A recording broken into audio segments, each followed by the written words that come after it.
ఆంధ్ర తెలంగాణలో తక్కువ ఫీజులతో high quality results ఇస్తున్న ఏకైక సంస్థ తిరుమల్ ఐఏఎస్ ఇన్స్టిట్యూట్.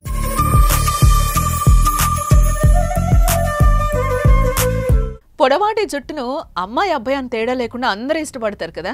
పొడవాటి ఒత్తైన జుట్టు కోసం ఎన్నో రకాల ప్రయత్నాలు కూడా చేస్తూ ఉంటాం. కానీ అక్కడ మాత్రం వారికి పొడవాటి జుట్టు ఓ వరం అంట. అక్కడ ఏ మహిళను చూసినా పలకరించినా పొడవాటి జుట్టుతోనే దర్శనమిస్తారు. అందుకే ఆ గ్రామాన్ని లాంగ్ హెయిర్ విలేజ్ గా పిలుస్తారు. ఇందుకు ఇది ఎక్కడుంది, వారి పొడుగు జడ వెనక కథ ఏంటి తెలుసుకుందాం పదండి.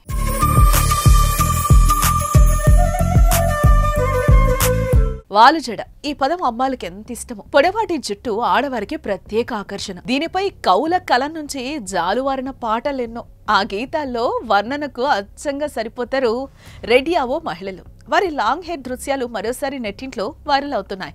చైనాలోని గాంగ్సిజువాంగ్ చెందిన హాంగ్లు గ్రామంలో రెడియావో జాతికి చెందిన మహిళల గురించి మాట్లాడాల్సి వస్తే వారి పొడవైన కురులు గుర్తొస్తాయి.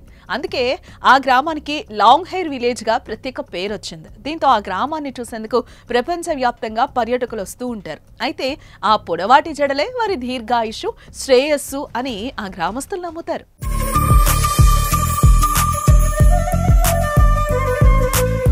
ఇక ఆ గ్రామస్తులు స్పెషల్ ఏంటంటే సహజంగానే ఎవరికైనా వయసుతో పాటు జుట్టు కూడా తెల్లబడుతుంది. కానీ ఇక్కడ మహిళలకు మాత్రం వయసు మీద పడినా నెరవదు. దానికి కారణం వారు అత్యంత సహజమైన టెక్నిక్ ను వాడతారట.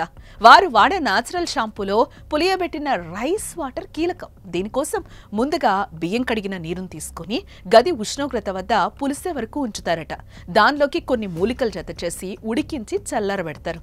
ఆ తర్వాత ఆ మిశ్రమాన్ని కుదుళ్ల వద్ద ఉంచి చివరి వరకు చేరేలా దువ్వెనతో దువ్వుతారు. ఇలా పొడవాటి దృఢమైన జుట్టు కోసం ఎంతో శ్రద్ధ తీసుకుంటారు.